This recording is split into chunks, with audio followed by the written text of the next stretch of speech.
Petrol diesel ದರ ಏರಿಕೆಯ ಬೆನ್ನಲ್ಲೇ ಇದೀಗ ಮತ್ತೊಂದು ಶಾಕ್ ಕೊಡೋದಕ್ಕೆ ಸರ್ಕಾರ ಮುಂದಾಗಿದೆ. ಬಸ್ ಪ್ರಯಾಣ ದರ ಹೆಚ್ಚಳವಾಗುವ ಸಾಧ್ಯತೆ ಇದೆ. ಈ ಬಗ್ಗೆ ಖುದ್ದು ಸಾರಿಗೆ ಸಚಿವ ರಾಮಲಿಂಗಾರೆಡ್ಡಿಯವರೇ ಮಾತನಾಡಿದ್ದಾರೆ. ಏನು ಹೇಳಿದ್ದಾರೆ ನೋಡೋಣ. ಬಿಎಂಟಿಸಿನಲ್ಲಿ 2014ರಲ್ಲಿ ಬೆಲೆ ಏರಿಕೆ ಮಾಡಿದ್ದು ಟಿಕೆಟ್. ಆಮೇಲೆ 2020ರಲ್ಲಿ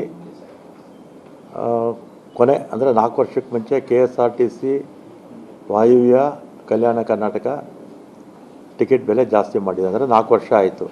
BMTC 10 ವರ್ಷ ಆಗೋಯಿತು ಮಾಡಿ. 10 ವರ್ಷಕ್ಕೆ ಮುಂಚೆ ಡೀಸೆಲ್ ಬೆಲೆ ಎಷ್ಟಿತ್ತು, ಸ್ಪೇರ್ ಪಾರ್ಟ್ಸ್ ಎಷ್ಟಿತ್ತು, ಸ್ಯಾಲ್ರೀಸ್ ಎಷ್ಟಿತ್ತು, 4 ವರ್ಷಕ್ಕೆ ಮುಂಚೆ ಡೀಸೆಲ್ ಬೆಲೆ ಎಷ್ಟಿತ್ತು, ಆಮೇಲೆ ಸ್ಪೇರ್ ಪಾರ್ಟ್ಸ್ ಎಷ್ಟಿತ್ತು, ಸ್ಯಾಲ್ರೀಸ್ ಎಷ್ಟಿತ್ತು, ಎಲ್ಲ ಜಗಜಾಂತರ. ಇನ್ನು ಪ್ರಸ್ತಾವನೆ ಬಂದಿಲ್ಲ ನನಗೆ.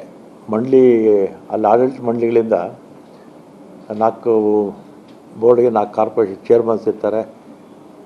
ಮತ್ತು ಅವರು ಬೋರ್ಡಲ್ಲಿ ಇಟ್ಟು ನಮಗೆ ಪ್ರಸ್ತಾವನೆ ಬಂದರೆ ಆಮೇಲೆ ನಾವು ಯೋಚನೆ ಮಾಡ್ತೀವಿ. ಇನ್ನು HSRP ನಂಬರ್ ಪ್ಲೇಟ್ ಅಳವಡಿಕೆಯ ಬಗ್ಗೆಯೂ ಕೂಡ ಸಾರಿಗೆ ಸಚಿವ ರಾಮಲಿಂಗಾರೆಡ್ಡಿಯವರು ಮಾಹಿತಿಯನ್ನು ಕೊಟ್ಟಿದ್ದಾರೆ. ಏನು ಹೇಳಿದ್ದಾರೆ ನೋಡೋಣ. FC ಬರ್ತಾರಲ್ಲ, FC ಬಂದಾಗ ಕಡ್ಡಾಯ ಮಾಡಿದ್ರೆ ಆಟೋಮೆಟಿಕ್ ಎಲ್ಲರೂ ಮಾಡ್ಕೊಡ್ತಾರೆ. ಕಮರ್ಷಿಯಲ್ ವೆಹಿಕಲ್ಸ್ ಎವ್ರಿ ಇಯರ್ ಮಾಡಲೇಬೇಕಲ್ಲ, ಬಂದಾಗ ಆಟೋಮೆಟಿಕ್ ಮಾಡ್ಬೋದು. 45 ಲಕ್ಷ ಆಗಿದೆ, 25% ಆಗಿದೆ ಅಷ್ಟೇ. ಕಮರ್ಷಿಯಲ್ ವೆಹಿಕಲ್ಸು FC ಬರ್ತಾರೆ, ಇದು ಬೇರೆ ವೆಹಿಕಲ್ಸು FC ಇರೋದಿಲ್ಲ. ಅದರಿಂದ ಏನಾಗುತ್ತೆ, ಮುಂದಕ್ಕೆ ತಳ್ಕೊಂಡು ಹೋಗ್ತಾರೆ. ನಮ್ಮದೇನು ಒತ್ತಾಯ ಏನೂ ಇಲ್ಲ. ಆದರೆ ಕೇಂದ್ರ ಸರ್ಕಾರ ಗೈಡ್ಲೈನ್ಸ್ ಮಾಡೋದು.